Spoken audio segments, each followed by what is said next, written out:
راغبا في كل علم نافع. ينمو العلم ويتقدم بتقنياته ومجالاته، ومعه نطور أدواتنا في تقديم العلم الشرعي. أكاديمية زاد. زاد أكاديمية ينبوعها صاف ليروي غلة الظمآن. وتعلم الفقه الميسر عاملا بالشرع دون تعصب لفلان. بشرى لنا زاد أكاديمية للعلم كالأزهار في البستان.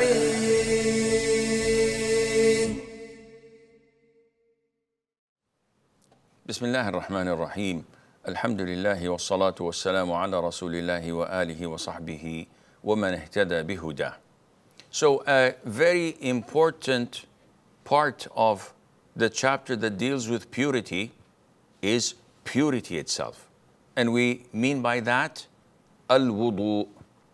Now, ablution, linguistically, it is stemmed from a word that deals with brightness of the face, beauty, cleanliness, etc. Al-wada'a. But legislatively, or let me rephrase that, legislatively, it deals with washing with water, or using water to wash the four limbs mentioned in the Quran in chapter 5, Surah Al-Ma'idah. And these are the face, the arms, wiping the head, washing the feet to the ankles, as we will come to mention inshallah, in a specific fashion with the intention of worshiping Allah. So doing it in that form without intention is invalid. Doing it in a different form with the intention of ablution is invalid as well. What is the ruling of it? It is a condition, one of the conditions of prayer. And the condition is the thing that comes before a form of worship.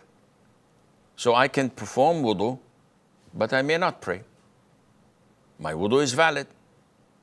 But if I pray without performing wudu, my prayer is invalid because the condition was not fulfilled. And it is needed for such rituals, such as prayer. And there's a difference of opinion among jurors and scholars whether it is a condition and mandatory for people who are performing tawaf around the Kaaba or holding a copy of the Quran, al-Mus'haf. It's an issue of dispute, as we will come to learn inshallah. Allah the Almighty says in the Quran, O you who believe, when you rise to perform prayer, wash your face and your forearms to the elbows, and wipe over your heads and wash your feet to the ankles. And this is in chapter 5, verse number 6, Surah Al-Ma'idah. Now, in order for wudu to be valid, these conditions are required. Number one, Islam. So if a non-Muslim performs wudu, it wouldn't be valid. Number two, being of sound mind. So if a person who's insane performs wudu, this doesn't count. Number three, having reached the age of discernment, meaning being able to recognize things. Yes, you're not an adult, but you're of an age of 7 or 8 years of age where you can differentiate between good and bad, so that this would be a valid wudu for you. Number four, Having intention. Someone who goes and comes out from the toilet and then finding his limbs wet, and he did not have any intention of performing wudu, but he did it automatically, this doesn't count. Because the Prophet said, alayhi salatu wasalam, that deeds or actions are but by intentions. So if you don't have an intention, this doesn't count for you. Number 5, one of the most important conditions is that the water you're performing wudu with must be pure. So if the wudu is najis or there's an impurity, you cannot perform wudu with that.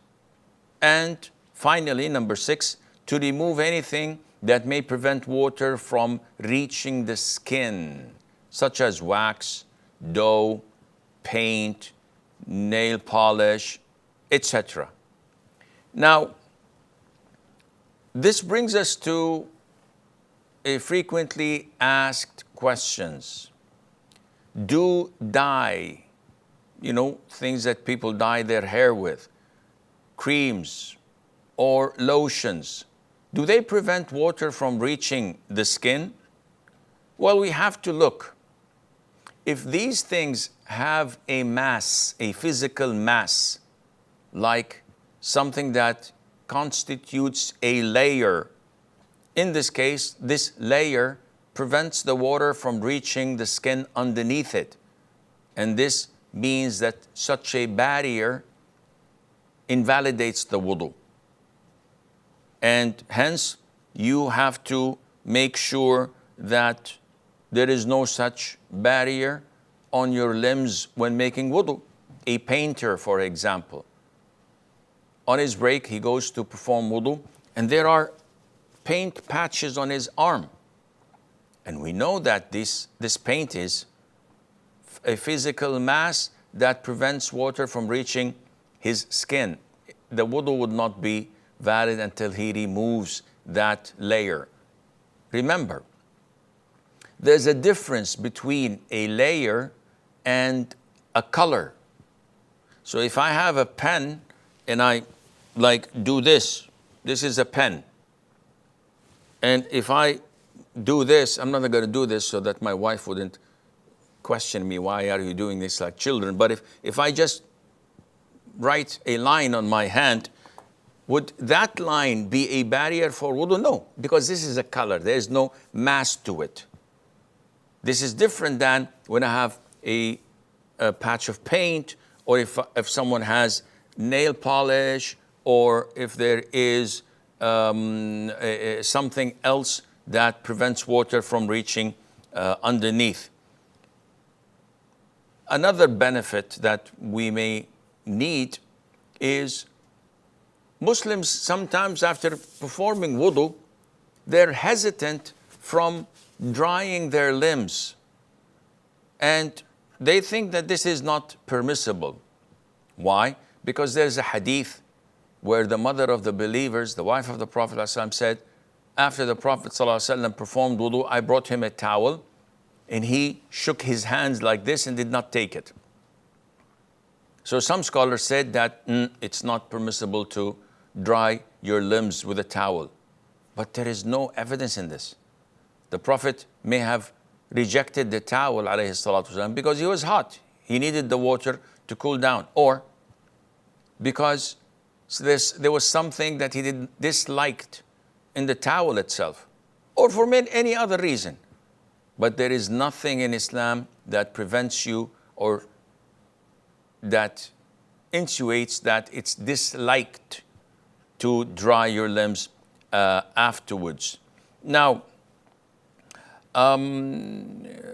another important issue that we may need to point out to is that performing wudu is mandatory if you want to pray.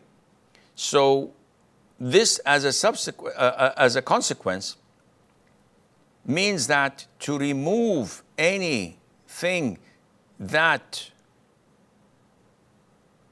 constitutes a barrier for water to reach the limbs must be removed as well. So if a person performed wudu and after praying discovers that he has nail polish or that he has a barrier that prevented water from reaching his limbs, it is not sufficient to shrug your shoulder and say, okay, I didn't know, alhamdulillah, my prayer is valid. No, because the condition of prayer, which is performing wudu, was not fulfilled. And this means that your prayer is invalid. So you have to go and remove that barrier and go and renew your wudu and pray once again. So what's the ruling for a sister who puts on fake nails and she wants to pray and perform wudu? Can she do that? First of all, the most authentic opinion is that wearing fake nails is not permissible. Because first, it's fake and for fake people. Two, it's changing the natural creation of Allah Azza wa Jal. Three, we're ordered to clip nails, and you install and put these fake nails. Doesn't make any sense. So scholars say that this is it's a barrier for water from reaching your natural nails, and hence the wudu would not be valid. You have to remove them and perform wudu again. And the same thing applies to wearing fake eyelashes. The same reason. In addition to, it is prohibited because the Prophet ﷺ cursed those who wear hair extensions. And this is part of hair extensions as well, in addition to the fact that it is a barrier that prevents water from reaching the natural eyelashes alongside other reasons as well. And nail polish, we've talked about that. What about if someone has hair implants? Someone who's bald, and this is a defect, so he has hair implants.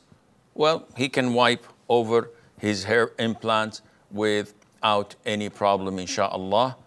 هذا والله أعلم ونسبة العلم إليه أسلم وصلى الله وسلم وبارك على نبينا محمد.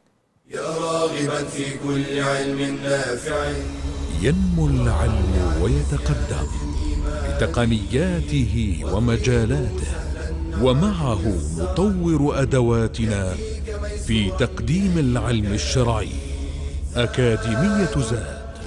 زاد أكاديمية ينبوعها صاف ليروي غلة الظمآن، وتعلم الفقه الميسر عاملا بالشرع دون تعصب لفلان. بشرى لنا زاد أكاديمية للعلم كالأزهار في البستان.